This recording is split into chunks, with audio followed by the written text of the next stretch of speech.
Indépendance totale. 7h, 10h sur Radio Courtoisie, ligne droite, Baudouin-Wisselman. Bonjour Yvan Rioufol. Bonjour. Vous êtes journaliste et chroniqueur à CNews et causeur. On va revenir un peu sur les déclarations de Gabriel Attal et d'Emmanuel Macron pour cette rentrée, qui sont tous les deux très bavards, même hyper actifs pour le nouveau ministre de l'Éducation nationale. Alors le président a été interviewé par Hugo Décrypte, donc une chaîne YouTube d'actualité, dans laquelle le président a voulu s'adresser aux jeunes. Alors il a parlé de grandes vacances comme un facteur très fort d'inégalité. Il a parlé du coût de la vie étudiante, il a parlé de transport en commun. On est dans de la gestion. Et est-ce que ça fait rêver la jeunesse ? On est dans la communication. Ouais, également, bien sûr. Tu causes, c'est tout ce que tu sais faire. Je ne sais pas quelle est la portée, effectivement, de cette politique du verbe qui est celle qui caractérise Emmanuel Macron depuis toujours. Il a un talent, naturellement, pour envahir l'espace public avec sa propre parole. Mais pour l'instant, moi, ce que je vois et ce que perçoivent, j'imagine, l'ensemble des Français, c'est qu'il y a au cœur même de l'État, au cœur même de l'Élysée, un manque de cohérence, un manque de conviction. Il n'y a pas d'idée claire, il n'y a pas de ligne claire. Et c'est bien ceci qui apparaît sur tous les grands dossiers, singulièrement sur le dossier de la laïcité dont on parle aujourd'hui à travers la Baïa, mais aussi à travers cet autre dossier qui n'est toujours pas posé, qui est celui de l'immigration et des limites à apporter aujourd'hui à cette immigration de peuplement. Et donc, moi, j'entends le président de la République, je vois bien, en effet, qu'il s'écoute parler, je vois bien qu'il a beaucoup de facilité à vouloir convaincre, à vouloir séduire, mais personnellement, il ne me séduit pas dans la mesure où j'ai du mal à discerner quelles sont ses convictions. Je pense qu'il n'a pas de conviction, et c'est bien ennuyeux dans un moment où la politique doit, me semble-t-il, se radicaliser au sens étymologique du terme, c'est-à-dire aller à la racine des mots. Or, d'aller à la racine des mots, il ne suffit pas pour cela d'interdire la baya, par exemple, pour reprendre cet exemple qui est dans l'actualité, mais il faut aller plus loin et rompre les reins, briser les reins des frères musulmans qui promeuvent la baya, et puis surtout remettre en question cette politique de peuplement, cette société ouverte qui est défendue par la Macronie, qui est défendue par les mondialistes, et qui précisément, par le fait d'installer une société multiculturelle, donne prétexte à toute une jeune génération de Français musulmans de se réclamer plus naturellement et par l'effet du nombre de leur culture musulmane, même en y portant des vêtements moyen-orientaux. Donc, il faut aller au fond des choses.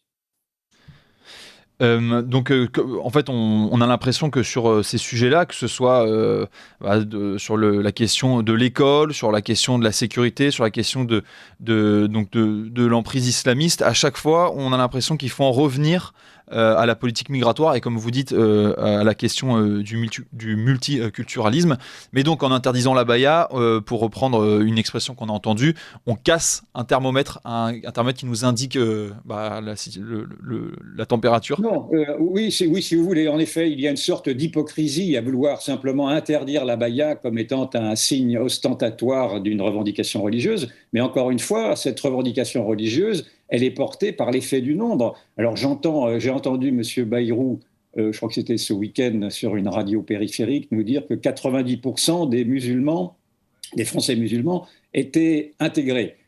Moi, je ne demande qu'à le croire, je ne sais pas d'où sortent ces chiffres-là, mais ce que je vois, c'est que vous avez d'autres sondages qui montrent, parlant en tout cas de la jeunesse musulmane, je pense d'ailleurs en avoir déjà parlé ici même, vous avez d'autres sondages beaucoup plus inquiétants qui montrent que la jeunesse musulmane, très majoritairement, à 60-70% parfois, se réclame davantage de la loi islamique, de la charia, que de la loi de la République. Donc, il ne faut pas s'étonner de voir que vous aurez une résistance. Alors, pour l'instant, tout se passe bien a priori dans les écoles et l'État semble maîtriser pour l'instant son autorité, mais je ne crois pas que ceci perdurera si l'on continue à vouloir s'aveugler sur le basculement civilisationnel qui est en cours et qui n'est pas abordé, encore une fois, président de la République, la Macronie et tous ceux qui se rapprochent de cette idéologie mondialiste estiment que le problème est simplement un problème économique et social. Non, ce n'est pas... Alors, il y a un problème économique et social, naturellement, je sais indubitablement, mais il y a aussi un problème aujourd'hui qui est un problème culturel, un problème identitaire, pour dire un gros mot, et un problème identitaire qui se pose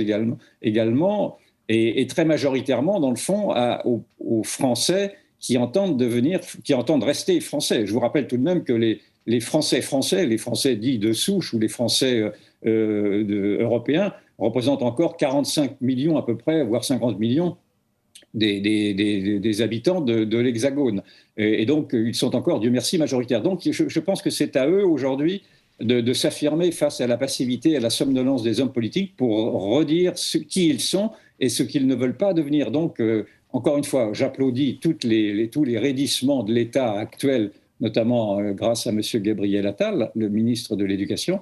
Mais encore une fois, je trouve qu'il y a une sorte d'hypocrisie, en effet, à désigner des jeunes filles qui portent l'abaya comme étant les boucs émissaires d'une décivilisation, d'une recivilisation que l'on n'aurait pas vu venir. Non, ça fait maintenant 30 ans, 40 ans que nous sommes quelques-uns à alerter sur l'islamisme rampant, sur ce basculement civilisationnel. Et d'ailleurs, j'ai été abasourdi d'entendre, je crois que c'était sur France Inter vendredi, l'ancien Premier ministre, M. Lionel Jospin, dire que sur l'abaya, il avait changé d'avis. Il serait peut-être temps qu'il change d'avis, parce qu'en effet, en 1989, Lionel Jospin, qui était Premier ministre, avait dit qu'il laisserait les chefs d'établissement se débrouiller avec le voile, parce que le voile ne lui semblait pas être aussi déstabilisant, et que ce serait simplement le 11 septembre et les attentats islamistes qui lui auraient ouvert les yeux. Mais enfin, il faut quand même être particulièrement aveugle pour ne pas avoir vu quel était effectivement le dynamisme porté par une civilisation islamique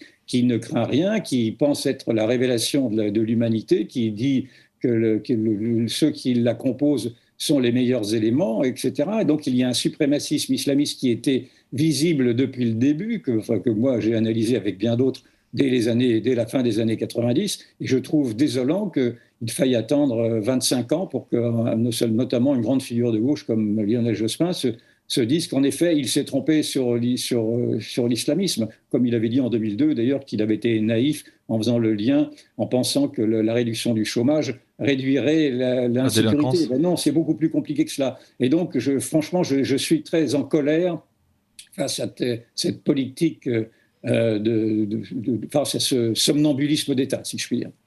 Oui, et dans quelques semaines, en fait, le port de l'uniforme, par exemple, va passer de ringard et presque facho à presque tendance grâce à la Macronie. Alors, au-delà de ce revirement symbolique, est-ce que ce serait une bonne idée ? L'uniforme, c'est la même chose. Ça ne sert pas à grand-chose, l'uniforme. Je n'ai pas d'opinion là-dessus. On habille un problème plus profond. Oui, encore une fois, je reprendrai mon raisonnement pour dire que ça ne sert à rien de vouloir mettre un uniforme si on ne règle pas les problèmes à la source. Donc, on pouvait toujours mettre un uniforme. D'abord, l'uniforme, il existe déjà. La majorité des lycéens se baladent en t-shirt et en jean, donc l'uniforme, il est déjà là. Et puis, l'uniforme n'est pas dans la tradition française. Alors, j'entends bien que maintenant, on veuille défendre l'uniforme. Pourquoi pas ? Moi, je me plierais bien volontiers à tout ceci. Je n'y crois pas. Encore une fois, au risque de me répéter, je pense qu'il faut être aujourd'hui radical et que ce n'est pas en poursuivant une politique erratique où l'on passe de M. Papandiaï à M. Attal que l'on donnera des discours clairs. Encore une fois, il faut que l'État s'affirme dans son autorité, qu'il s'affirme dans la défense de la laïcité qui est constitutive de notre originalité. Naturellement, tous les pays anglo-saxons ne comprennent rien à nos débats. Ils se disent, mais fichez la paix à ces filles qui veulent mettre des abayas ou des voiles, parce qu'effectivement, dans la tradition anglo-saxonne et communautariste, chacun fait ce qu'il veut. Mais il se trouve que la France a encore une spécificité et a encore une identité, et je me réjouis que cette identité soit défendue aujourd'hui par un État qui, jusqu'à présent, avait la main qui tremblait. Simplement, il ne faut pas que l'État se sente quitte après avoir interdit l'abaya. Il faut aujourd'hui qu'il interdise les frères musulmans. Nous sommes devant un gouvernement qui interdit au moindre prétexte tous les groupuscules ou tous les mouvements qui sembleraient vouloir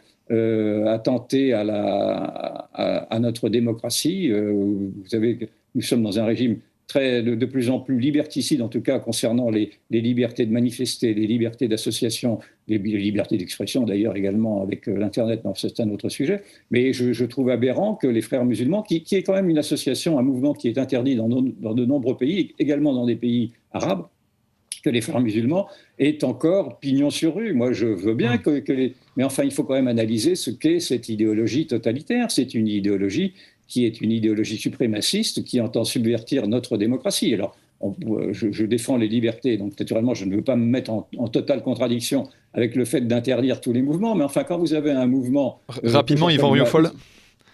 Pardon ? Rapidement. Quand vous avez un mouvement islamo-fasciste qui est en train de déstabiliser la démocratie, je pense qu'il faut se réveiller. Merci beaucoup Yvan Rioufol. Je rappelle que vous êtes chroniqueur à Causeur et à CNews.